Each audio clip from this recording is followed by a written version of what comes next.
Hi, everybody, and welcome to this episode of Arkariem with Karie Gonia and Mark Edgar Stephens. Today, we will be discussing the topic of relationships. Now, our format is to ask one another a single question and then to round robin with that question and discuss it from the point of view of head, heart, and spirit. Before we dig into our questions, we are going to introduce ourselves. Karie, would you please let everyone know who you are? Hi, everyone. My name is Karie Gonia, and I am a facilitator in a therapy called Family Constellation Therapy. I help clients clean up ancestral trauma within their lineage. And I am Mark Edgar Stephens. I'm a clinical hypnotherapist who provides coaching and consulting services to individuals, to corporations, and to nonprofit organizations. Together, we are Arkariem, and we are going to talk relationships. And Karie, I'd love for you to give me your question first. I'm so excited about this because I actually met you through working through a relationship issue in hypnotherapy. So, my question to you, my friend, is how can hypnotherapy be applied to either get over a relationship or to create space for a relationship? That is a well-placed question because my work is ideal for that sort of thing. The reason why is because when we have been in a relationship for any length of time and we have a relationship that obviously has a great deal of strong feeling to it, we create an attachment there, an attachment not only to the feeling, whether it's the feeling of love or the feeling of disappointment or the feeling of betrayal or whatever it may be, we not only have a connection to that feeling, we also have a conditioning that says, this is what my future is. My future is this person. And if it's not this person, then my entire identity that I've created in association with this person, and in some cases are completely around this person, once that folds, we go through such a deep grieving, such a deep process of hurt, of pain, of that says, I will never be whole again. It says, I will never experience love again like this. It says, I've got to find some way to get rid of this thing. And of course, as we know, there is no pill. There is no treatment for heartache. We have to feel what that heartache is. However, the good news is that when we are able to reframe the heartache, the betrayal, the loss of love, even loss of love through death, anytime that we're able to reframe it and move into the blessing, move into the gratitude, move into what we learned from this, and move into the strength of who we are. And usually the strength doesn't come until there's first extreme sadness, then extreme anger, and at some point we move into extreme strength. And when we've done that, and here's the really great news, is a lot of times we make room in our lives for a relationship in a way that it did not exist before. And it did not exist because we had so much built up conditioning around what the relationship was supposed to be, what it's supposed to provide, what we have determined the future of that relationship is going to be, and what we've determined our experience of life with that relationship is going to be. And so when we can reframe it using hypnosis, using any sort of coaching aspect to reframe it into a place that we can see the possibility of new relationship or even the old relationship in a new way, that's when we have hope to be able to experience something new in our lives in terms of relationship. But it does mean letting go of so many of the old ideas and moving into the new experience of what this has brought or what it can be moving forward. Because again, the more we stay in a place that holds us in what we knew or what we thought it was supposed to be, the less likely we are to move into what's new and what's waiting for us. Mhm. I love that. And this might be a conversation for another day, but my first session with you, I had two very specific intentions. And one was about a relationship that I had found myself in. And we were just kind of going in circles, quite honestly. But we did a past life regression. And it was like night and day, Mark. Like it was night and freaking day. And I remember you texting me a couple hours after my session, and it was like the charge was gone, the pattern was gone, the program was gone. Like your work is phenomenal, And, especially and with relationships. And Karie, that's the reframing, because the thing, Yeah. and that's what we did, because even in the regression, once you can experience it Yeah. differently, and I Yeah. want to, define that experience is different from just thinking something Mhm. differently. We experience it differently by truly feeling a shift in the heart, a shift in the solar plexus, a shift in emotion.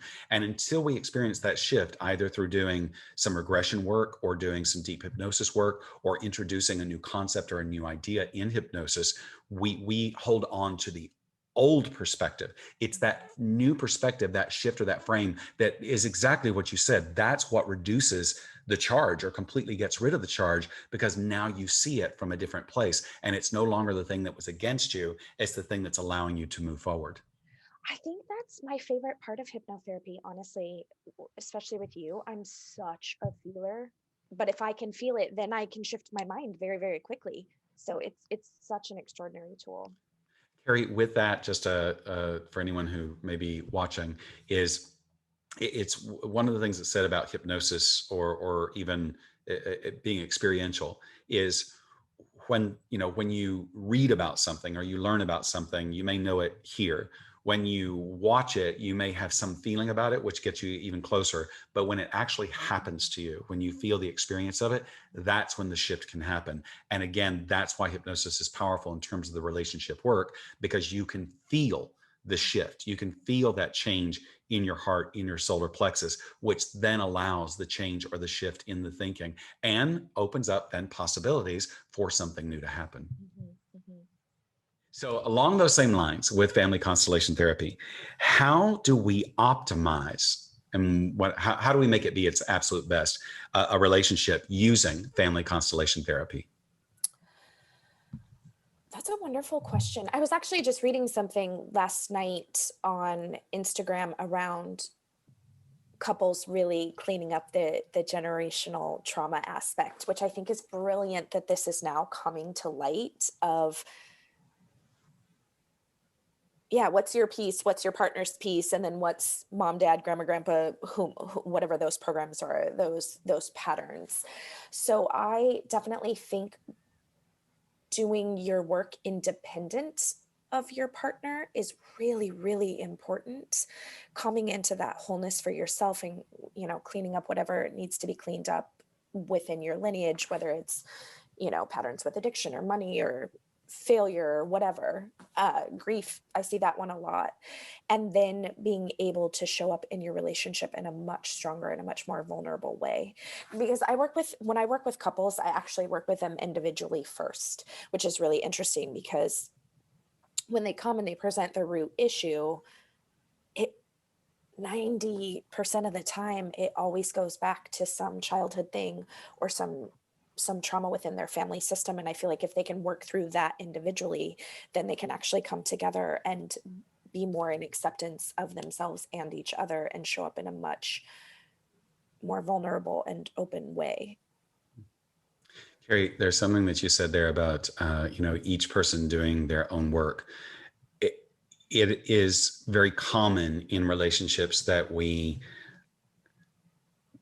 one, we want to blame, everything on the other person sometimes. And that doesn't really Mhm. move us forward, because if we don't, take a look at, okay, what's my part in this? And, Yeah. like, so that's one part of it. And number two is realizing that a lot of times, not always, but a lot of times, the things that we're feeling or experiencing are based on previous relationships, including relationships with mom and dad, relationships to brothers and sisters.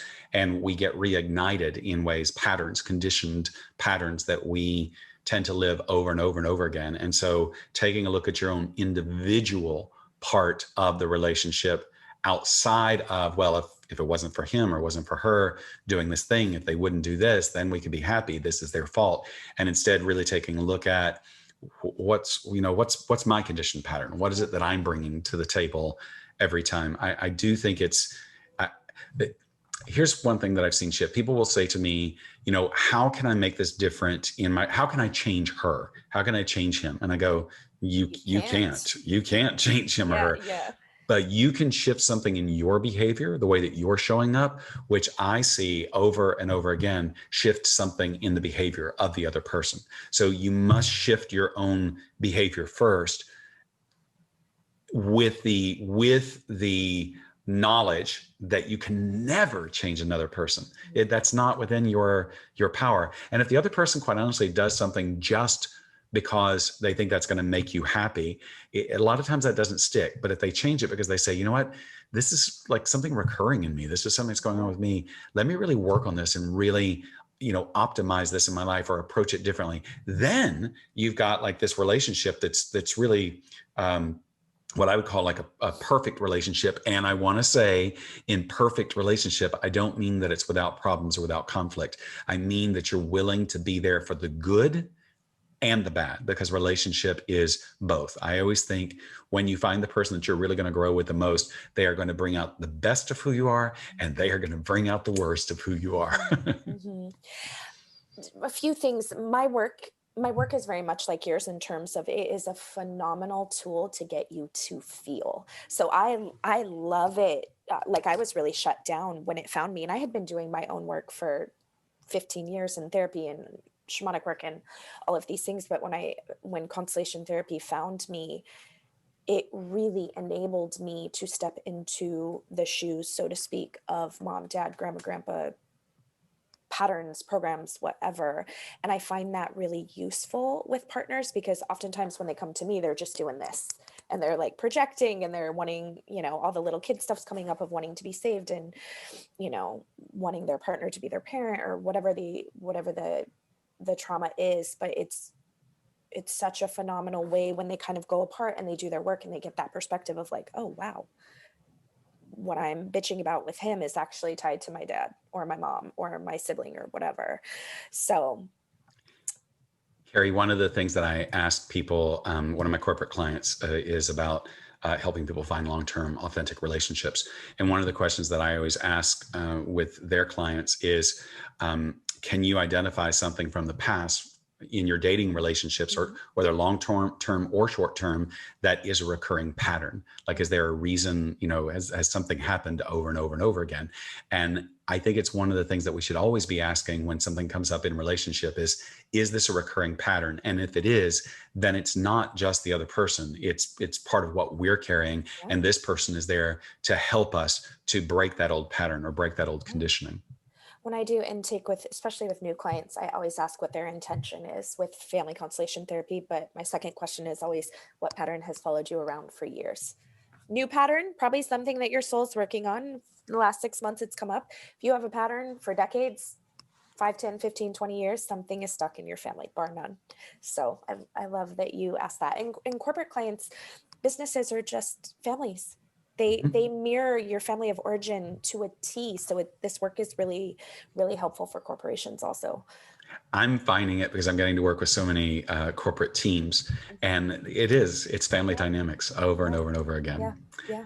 So if anyone out there has a question you'd like to ask us or a topic that you would like for us to discuss, you can always write to us at talktoarkariem@gmail.com. That's TALK, the number 2, arkariem@gmail.com. And with every episode, we love for our beautiful Karie to be able to take us out with some wonderful thought or wonderful suggestion about the topic, today's topic being relationships. Take us out, Karie. I would encourage people this week to go pull back your energy and actually go into the relationship that you have with yourself and start asking some of those questions, because we're so conditioned that everything we want is outside of us, but it's actually inside of you. So start there.